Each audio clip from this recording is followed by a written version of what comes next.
Peravali sisters channel కి స్వాగతం. ఈ రోజు మా గుంటూరు వాళ్ళకి ఎంతో ఎంతో ఇష్టమైన కర్రీ ఒకటి చేసి చూపిస్తాను. అదేంటో తెలుసా? బొమ్మిడాయల పులుసు అండి.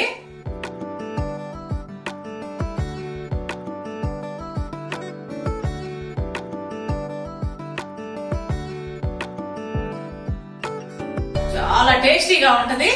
ఇప్పుడు గోదావరి జిల్లా వాళ్ళకి పులుసు చేప ఎట్లాగో మా గుంటూరు జిల్లా ఈ చుట్టుపక్కల వాళ్ళకి బొమ్మిడాయల పులుసు అంత ఫేమస్. ఎన్ని విధాలుగా అయినా వండుకోవచ్చండి. పచ్చి చేపలు అనేది చాలా టేస్టీగా ఉంటాయి. మనం వండే విధానంలో ఉంటది ఆ రుచి అంతా. చేపల మీద ఒక సామెత కూడా ఉందండి. చేప అంటే ఉడికి చెడిందంట, మాంసం ఉడక్క చెడిందంట. అంటే మాంసం అన్న ఉడకపోతే రుచి ఉండదు. చేప కొంచెం ఎక్కువ ఉడికిచ్చామనుకోండి పప్పు పప్పు అయిపోద్ది, అంటే మెత్తగా అయిపోద్ది అనమాట. అట్లా కాకుండా మనం ఎంతో జాగ్రత్తగా, అది అనుభవం ఉన్న వాళ్ళకే అది సెట్ అయిద్దండి చేపల పులుసు అనేది. అయితే నేను చేసి చూపిస్తాను. అదే విధంగా చేసుకొని ఎంత టేస్టీగా ఉందో నాకు చెప్పాలి. ఈ బొమ్మిడాయల గురించి ఇంకొక మాట చెప్తాను. ఈ రోజుల్లో పిల్లలకి బొమ్మిడాయలు అంటే పెద్ద తెలియకపోవచ్చు.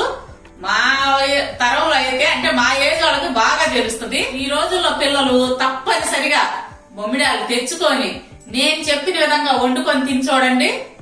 అసలు వదిలిపెట్టరు. ఇంకా మిగతా చేపలన్నీ పక్కన నెట్టేస్తారు, బొమ్మిడాయలే వండుకుంటుంటారు ఎప్పుడు కూడా. ముందుగా కావాల్సింది బొమ్మిడాయ చేపలు. ఇవి చూడండి ఈ విధంగా ఉంటాయి. ఇది నాటు అన్నమాట. దాసరి బొమ్మిడాయలు అని ఉంటాయి, అవి తెచ్చుకోబాకండి. అవి అంత టేస్ట్ ఉండవు. అవి ఎలా గుర్తుపట్టాలంటే, మీరు వీటి మీద ఇట్లా మచ్చలు ఉంటాయి నల్లగా, పెద్ద పెద్ద స్టారు అంటే రౌండ్ షేప్ లో మచ్చలు ఉంటాయి. అవి దాసరి బొమ్మిడాయలు. ఇలా ప్లెయిన్ గా ఉండేవి చూడండి, ఇవి నాటు బొమ్మిడాయి. ఇవి ఈ సైజు ఉంటాయి, బాగా పెద్ద సైజు కూడా ఉంటాయి.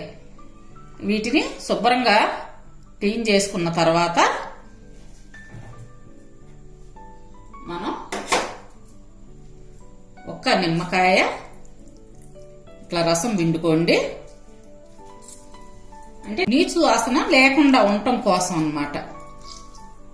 క్లీన్ చేసుకోవాలి కదా చేపలు. అందులో తగినంత ఉప్పు, అంటే 2 స్పూన్లు వేసుకోండి ఉప్పు. ఈ చేప మునగ మజ్జిగ, పుల్లటి మజ్జిగ తీసుకొని ఈ విధంగా కలిపి ఒక 10 నిమిషాలు అలా వదిలేసేయండి. ఒక 10 నిమిషాలు ఆగిన తర్వాత శుభ్రంగా 4-5 సార్లు మంచి వాటర్తో క్లీన్ చేసుకోండి. అప్పుడు బ్యాడ్ స్మెల్ అనేది, అంటే నీచు వాసన అనేది లేకుండా పోతుంది. క్లీన్ చేసి పెట్టుకున్న చేపల్లో 1 స్పూన్ ఆయిల్, కొంచెం పసుపు, 1 స్పూన్ కారం,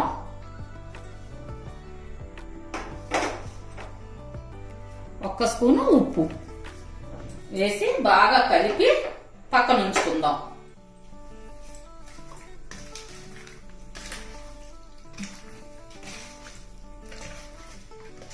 ఇలా కలిపినందువల్ల ముక్కలకి బాగా ఉప్పు కారం పట్టుద్ది అన్నమాట ఈ చేపలకి. చేప ముక్కలకి అన్ని పట్టించాం కదా, ఈ గిన్నె పక్కన పెట్టేసుకుందాము. ఇప్పుడు స్టవ్ వెలిగించి దాని మీద చేపల సట్టి పెట్టుకుందాం. మాకు చేపల సట్టి అని అంటారండి, అంటే గిన్నె అని అర్థం. మా గుంటూరు భాషలో చేపల సట్టి. తగినంత ఆయిల్. ఈ చేపల కూరకి కొంచెం ఆయిల్ ఎక్కువే పట్టిద్ది, మీరు చూసుకొని వేసుకోండి మీ ఇష్టాన్ని బట్టి. మీడియం ఫ్లేమ్ పెట్టుకోండి. నూనె కాగిన తర్వాత కొంచెం మెంతులు, చిటికెడు చాలు మెంతులు, 1 కప్పు సన్నగా తరిగిన ఉల్లిపాయ ముక్కలు. ఈ సైజు ఉల్లిపాయ తీసుకున్నాను.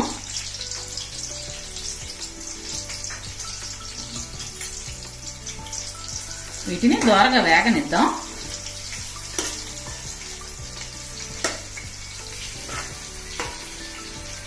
భుజం ఏంది ఇంత పెద్ద సెట్టి పెట్టింది అనుకుంటున్నారా? చేపల సెట్టి ఎప్పుడైనా వెడల్పు ఉండాలి, లోతు తక్కువ ఉండాలి. వెడల్పు అంటే ముక్క ముక్క తగలకుండా ఉంటుందన్నమాట. ఇరుగ్గా ఉందనుకోండి అంతా చిదురు అయిపోతుంది ఆ చేప ముక్క అనేది. అందుకని చెప్పి ఈ విధంగా వెడల్పుగానే ఉండాలి. చేప సెట్లు ఎప్పుడైనా ప్రత్యేకంగా విడిగా ఉంటాయి, వేరే అడిగి తెచ్చుకోండి. ఇప్పుడు ఉల్లిపాయలు ఈ విధంగా మగ్గిన తర్వాత 1 స్పూను ధనియా పౌడర్, 1 స్పూను జీరా పౌడర్,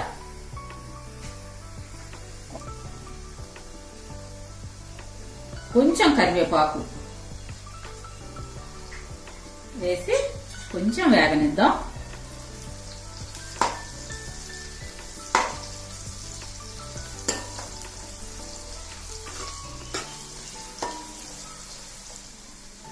ఒక స్పూనున్నర వేస్తున్నానండి అల్లం వెల్లుల్లి పేస్టు.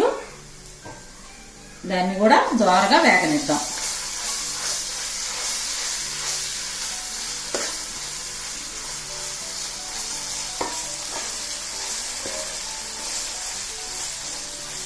ఏదైనా మీడియం ఫ్లేమ్ మీదే వేగనీయండమ్మా, బాగా రుచి ఉంటుంది. హై ఫ్లేమ్ పెడితే వెంటనే వేగకుండా మామిడి వచ్చేస్తుంది. అట్లా కాకుండా మీడియం ఫ్లేమే పెట్టుకోండి తాలింపు ఎప్పుడైనా కానీ. అల్లం వెల్లుల్లి పేస్ట్ కొంచెం పచ్చివాసన పోయిన తర్వాత టమాటా ప్యూరీ, 2 టమాటాలు ఈ మీడియం సైజు తీసుకొని మెత్తగా గ్రైండ్ చేసుకున్నాను, అది వేద్దాం. వేసి బాగా కలవనిద్దాం. ఈ విధంగా ఇది కూడా బాగా వేగనివ్వాలి.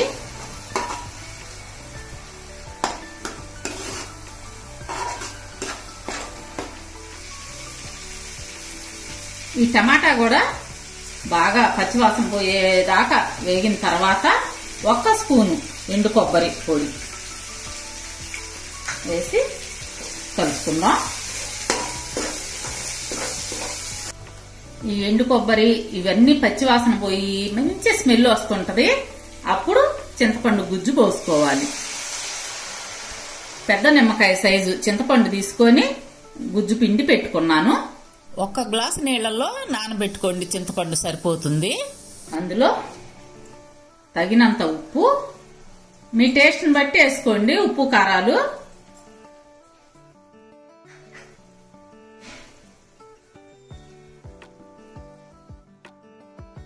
కారం, ఇదిగోండి మా గుంటూరు కారం.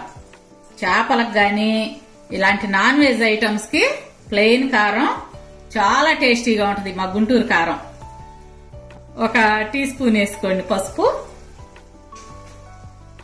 ఈ చేపలకి వచ్చేసరికి మసాలా కారం బాగుండదు, అంత ముడి కారమే అన్నమాట, ప్లెయిన్ కారమే బాగుంటుంది. ఈ పులుసు కొంచెం ఉడకనిద్దాము.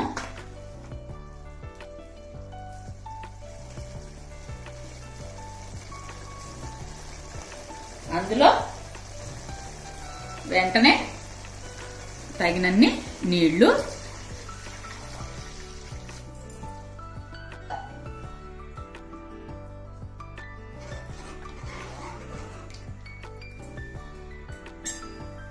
ఏడు పచ్చిమిర్చి చీలికలు,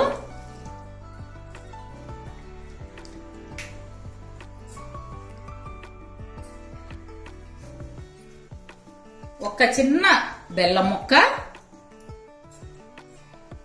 ఏంటి చేపల పులుసు ఏంటి బుజ్జమ్మ బెల్లం వేస్తుంది ఏంటి అనుకోబాకండి, చాలా టేస్ట్ ఉంటుంది. ఇంత చాలు, కేజీ చేపలకి ఇంత బెల్లం ముక్క చాలు, చిన్నది. ఇప్పుడు మూత పెట్టి ఈ పులుసుని మరగనిద్దాం. ఈ పులుసు మరుగుతుంది కదా, ఇప్పుడు ఉప్పు కారం చెక్ చేసుకోండి. చేసుకొని ఏమన్నా పడితే ఇప్పుడు వేసేసుకోండి.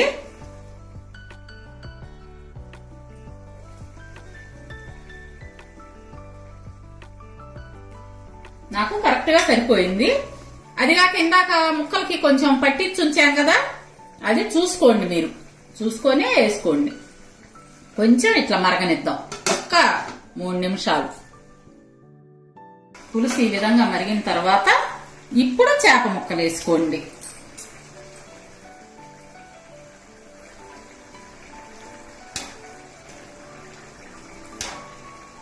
ఒక చేపకు ఒకటి తగలకుండా చక్కగా ఈ విధంగా వేసుకోండి. ఇలా పేర్చుకుంటూ పెట్టుకోండి.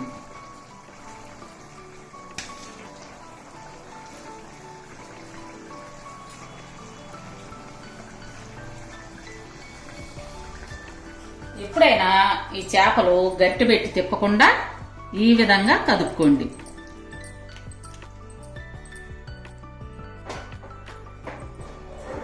చేప గట్టి పెట్టి తిప్పితే పాడైపోతుంది. ఇప్పుడు మూత పెట్టుకొని ఉడికించుకుందాం. ఇప్పుడు ఎంతవరకు వచ్చిందో చూద్దాం. 5 నిమిషాల తర్వాత అన్నమాట. అదిగోండి ఉడికింది. ఇప్పుడు సిమ్లో పెట్టుకోవాలి. అందులో ఒక 1/2 టీ స్పూన్ గరం మసాలా, కొత్తిమీర,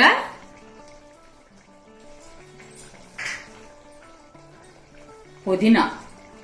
ఎప్పుడైనా చేపల పులుసు, చేపల ఫ్రై కంపల్సరీ పుదీనాకు ఉండాలండి. పుదీనాకు పడితేనే ఆ చేపకి మంచి టేస్ట్ వస్తుంది.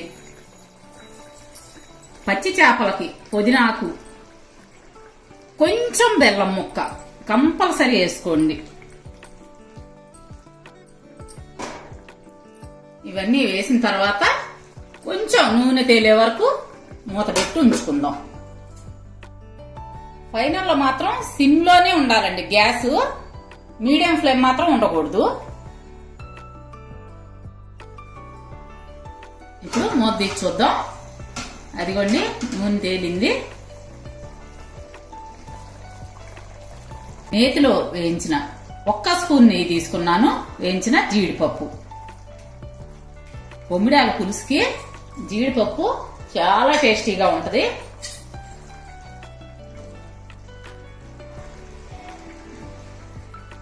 ఇప్పుడు మూత పెట్టి స్టవ్ కట్టేసుకుందాం. వేరే బౌల్లోకి మార్చుకుందాం. ఇంత సట్టి చూపించాను అనుకోండి అదిరిపోతారు. అందుకని చెప్పి చక్కగా వేరే బౌల్లోకి మార్చుకొని చూపిస్తాను. పట్టుకోలేను కదా అంత గిన్నె.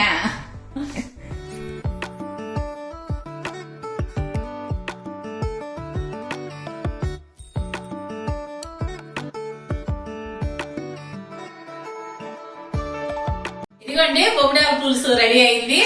ఇందులో ఒకే ఒక ముళ్ళు ఉంటదండి. అది పల్చగా ఉంటది బద్దలాగా. అయితే పెద్దోళ్ళు అయితే అసలు విడిగా తీని కూడా తీరు, అంతే తినేస్తారు. చిన్నపిల్లలకైతే తీసి పెట్టండి. అయినా ఇబ్బంది ఏమి ఉండదు ఆ ముళ్ళుతో తినటం వల్ల. అయితే చాలా టేస్టీగా ఉంటది. మా వారికి అయితే అసలు ఎంత ఇష్టమోనండి బొమ్మిడాల పులుసు అంటే. ఇది కార్తీక మాసం నుంచి స్టార్ట్ అవుతాయి బొమ్మిడాలు రావటం. 4 నెలలు వస్తాయి. నేను బలవంతంగా కార్తీక మాసంలో మాత్రం ఆపేస్తానండి.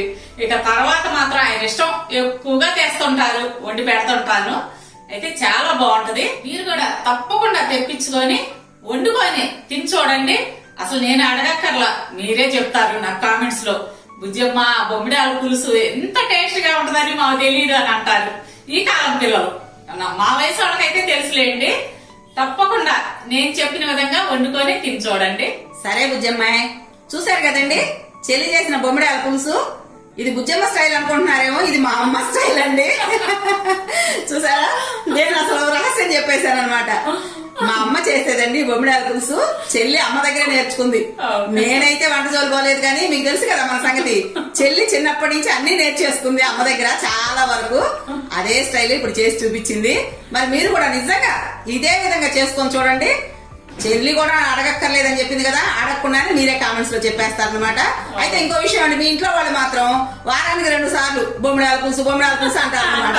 అంత బాగుంటది నిజంగానండి, చాలా బాగుంటుంది. మరి వీడియోస్ మీకు నచ్చినట్టయితే లైక్ చేయండి, అందరితో షేర్ చేయండి. అలాగే కొత్త వాళ్ళు మన ఛానల్ ని తప్పకుండా సబ్స్క్రైబ్ చేసుకోండి. పక్కన ఉన్న బెల్ ఐకాన్ క్లిక్ చేసి ఆల్ అనే ఆప్షన్ ఎంచుకోండి. మేము పెట్టే ప్రతి వీడియో మీకు నోటిఫికేషన్ రూపంలో వస్తుంది. నెక్స్ట్ మరో మంచి వీడియోతో మీ ముందుకు వస్తాం. అప్పటి వరకు బాయ్.